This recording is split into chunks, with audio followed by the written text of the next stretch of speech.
ना आज चैप्टर 4 पढ़ रहे हैं नई एनसीईआरटी के अकॉर्डिंग, पुरानी के अकॉर्डिंग चैप्टर 5 बनता है ये, और यहाँ से जेनेटिक्स की होती है शुरुआत। और मैं आपको बता दूँ, मैंने आपसे पहले भी कहा था, अब 4, 5, 6 और 7 ये 4 चैप्टर आप लो।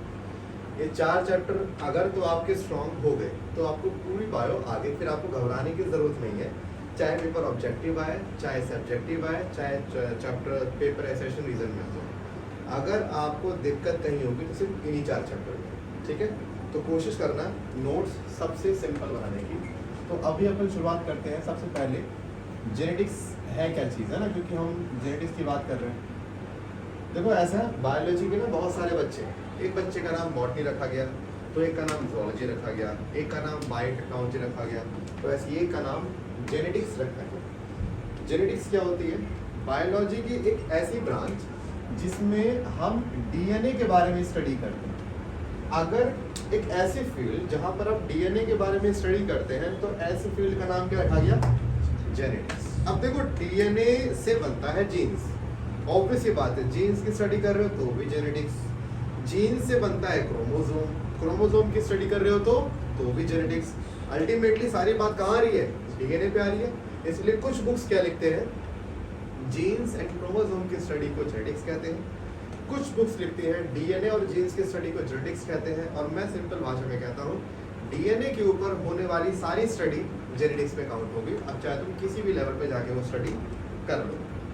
तो अभी जो हम चैप्टर नंबर 4 पढ़ रहे हैं, ये सुपरफिशियल लेवल पे पढ़ रहे हैं। सुपरफिशियल का मतलब होता है ऊपर ऊपर से पढ़ेंगे, हम डेप्थ में नहीं जाने वाले, ठीक है।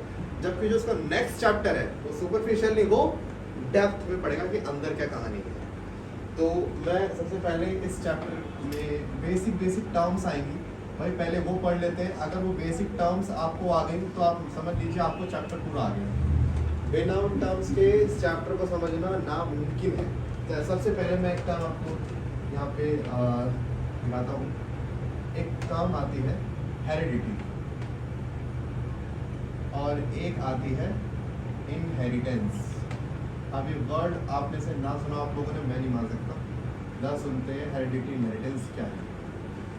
देखो एलिफेंट का जो बच्चा होता है वो एलिफेंट ही होता है। एक बर्ड का बच्चा बर्ड होता है, ह्यूमन का बच्चा ह्यूमन होता है। तो ऑब्वियस ही बात है, अगर एलिफेंट का बच्चा एलिफेंट है तो ज़रूर एलिफेंट की इंफॉर्मेशन बच्चे में गई होगी और तभी ये एलिफेंट बना, या सुन लो। वरना अगर मान के चलिए हम एक क्वेश्चन पूछते हैं कि क्यों एलिफेंट का बच्चा डॉग नहीं हो सकता, क्योंकि एलिफेंट जो इंफॉर्मेशन अपने अंदर कैरी करता है वो इंफॉर्मेशन नेक्स्ट जनरेशन में जब पास होगी तो ऑब्वियस ही बात है, अगर इंफॉर्मेशन पेरेंट्स की है तो बच्चा भी तो पेरेंट के जैसा आएगा ना। तो ये जो पेरेंट्स से बच्चों में इंफॉर्मेशन का ट्रांसफर होता है, इस ट्रांसफर को हम लोग क्या बोलते हैं? हेरिडिटी। पेरेंट से जो बच्चों में कैरेक्टर का ट्रांसफर होता है, माने इसको बोलेंगे ट्रांसफर, कह लीजिए transmission, transfer of parental character from parent to their next generation. मतलब पेरेंट से बच्चों में जो कैरेक्टर का ट्रांसमिशन होगा इसको अपन क्या बुलाते हैं? हेरिडिटी। जैसे कि मान के चलिए आप लोग कहते हैं सर देखो मेरी जो सर आई है ना, मेरी आँख वो मेरे पापा से मिलती है। दैट मीन्स आपके पापा से आपके अंदर आई जो है, आई का कैरेक्टर आपकी बॉडी में, दैट मीन्स आई का हेरिडिटी हुआ आपकी बॉडी में। अब एक सवाल आता है कि पेरेंट से बच्चों में कैरेक्टर गए कैसे? कोई तो प्रोसेस में होगा। तो जिस प्रोसेस के थ्रू ये कैरेक्टर्स बच्चों में जाते हैं उन प्रोसेस का नाम क्या रखा गया? इनहेरिटेंस। सिंपल। देखो इसका मतलब है वो प्रोसेस जिसके थ्रू पेरेंट से बच्चों में क्या गया हो? कैरेक्टर गया हो। उस प्रोसेस का नाम क्या पड़ गया? इनहेरिटेंस। हम कहते हैं ना कि इनहेरिटेंस के द्वारा आपको अपने पेरेंट से कैरेक्टर मिले हैं। इनहेरिटेंस मतलब क्या? प्रोसेस, जिस प्रोसेस से आपके अंदर वो कैरेक्टर आया है। तो पहले समझ जाओ, एग्जाम में नहीं आने वाला, डोंट वरी इसको लेके बिल्कुल, लेकिन बेसिक टर्म में जरूरी समझना है। हेरिडिटी का मतलब होता है transfer of parental character to their next generation. जबकि inheritance the process through which this transfer occur will be known as inheritance process. ठीक है, ओके। इसके बाद जो हमें सेकंड टर्म यहाँ पे पढ़नी है वो पढ़नी है जीन्स के बारे में। अब जीन्स समझते क्या हैं? हर लोग अपने को डिफाइन करते हैं कहते हैं हेरिडिटी की यूनिट्स होती हैं अलग तरीके से। अपन सबसे सिंपल तरीके से बात करते हैं। डीएनए सबको पता है, मान के चलिए ये रहा एक डीएनए, ठीक है, ये एक डीएनए।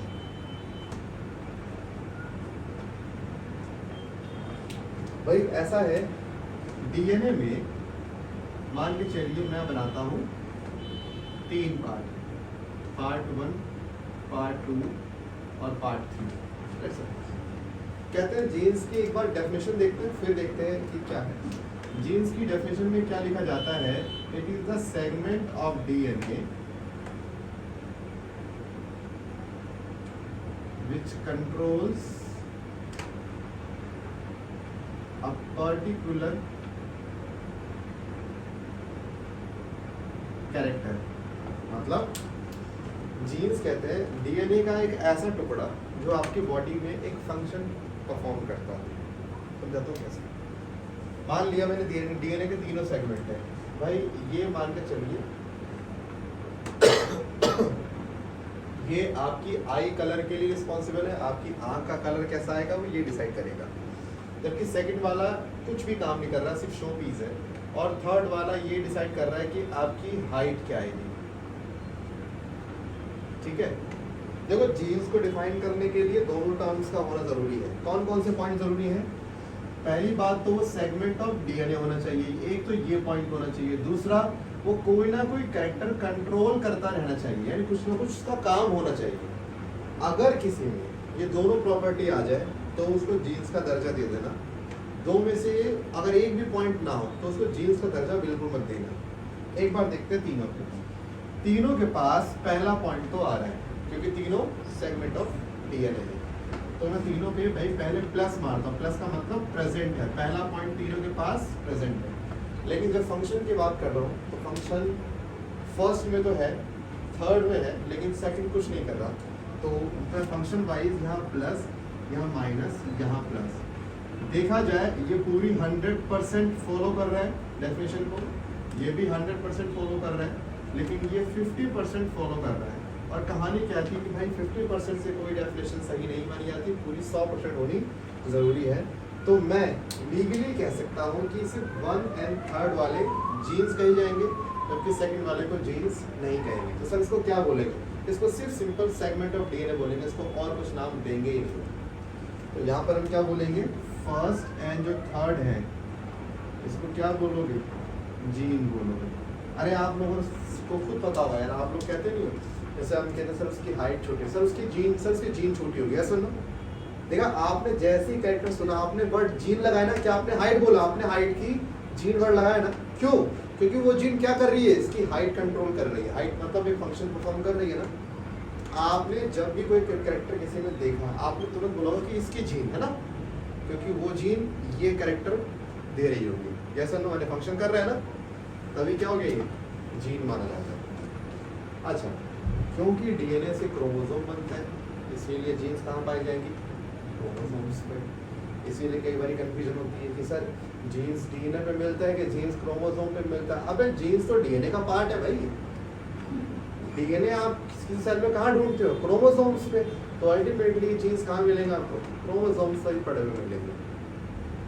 क्या पहले इतना क्लियर है जीन्स क्या होता है? जीन्स की डेफिनेशन ये है। अगेन मैं क्या बोल रहा हूँ, ये एग्जाम में नहीं आता, जो टर्म्स में आपको एग्जाम में नहीं आएगा, लेकिन इस चैप्टर को समझने के लिए आपको टर्म्स का आना बहुत जरूरी है। बिना टर्म्स के आप चैप्टर कर ही नहीं सकते। जीन्स, अच्छा जीन्स के बाद जरा हम बात करते हैं, एक वर्ड आता है एलील्स, जिसको हम लोग एलिलोमॉर्फ के नाम से भी बुलाया करते हैं।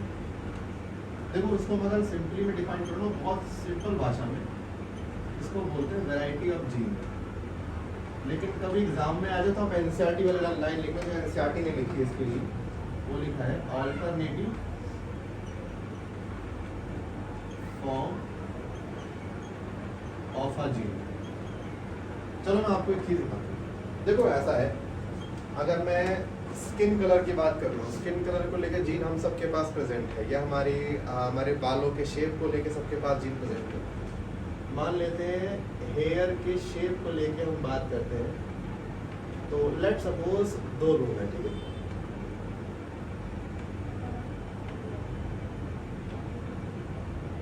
ये इसके बाल है ऐसे स्प्रिंग जैसे, ठीक है, और एक के बाल है मान के चलो बिल्कुल स्ट्रेट है, सिल्की है ऐसे। तो भाई ऐसा है, दोनों के पास हेयर का जो शेप है जीन्स तो दोनों के पास प्रेजेंट है, ठीक है। अब लेकिन सवाल ये है, अगर दोनों के पास जीन्स प्रेजेंट है तो दोनों के पास सेम क्यों नहीं आया कैरेक्टर, अलग अलग क्यों आ गया? तो हम लोग क्या कहते हैं कि सर इसके पास जो हेयर शेप की जीन है वो अलग वैरायटी की है, इसके पास जो है वो अलग वैरायटी की है, लेकिन दोनों के दोनों जो ये जीन्स की वैरायटी है, ये किस जीन की वैरायटी है? हेयर की शेप की वैरायटी। कह सकते हैं भाई इसके आगे कर्ली आ गए, इसके आगे स्ट्रेट आ गए, तो कहने का मतलब है ये दोनों हेयर शेप की जीन्स की दो वैरायटी है। इनमें से जिसके पास जो जीन्स की वैरायटी प्रेजेंट होगी वो उस तरह का हेयर शेप शो कर देगा आखिर। तो मैं कह सकता हूँ कि जीन्स की वैरायटी प्रेजेंट होती है। तो भैया यही जो जीन्स की वैरायटी है, इन्हीं जीन्स की वैरायटी का नाम क्या रखा गया है? एलील्स। क्या रखा गया? एलील्स। एलील्स का मतलब जीन्स की वैरायटी। अब मेरे को आप बताइए कि हमारे बॉडी साइज की बात करते हैं, कोई बहुत छोटा कोई बहुत मोटा होता है, तो बॉडी साइज के हिसाब से भी अगर 10 तरह के बॉडी शेप मुझे मिल रही है, इसका मतलब बॉडी शेप की पहली बात तो कोई जीन प्रेजेंट होगी, पहला काम तो ये। अगर 10 तरह की शेप मुझे मिल रही है तो क्या पता उसकी 10 तरह की वैरायटी प्रेजेंट हो, जिसके पास जो वैरायटी वो उस तरह का बॉडी शेप लेके घूम रहा है। तो इन 10 वैरायटी को क्या नाम दूं मैं? एक ही नाम दे दो, एलील से। क्वेश्चन पूछ रहता है, बताइए ये 10 वैरायटी किस चीज की एलील है, किस चीज की वैरायटी है? हम बोलेंगे सर ये बॉडी शेप की वैरायटी है, सर ये आई कलर की वैरायटी है, सर ये बॉडी हाइट की वैरायटी है।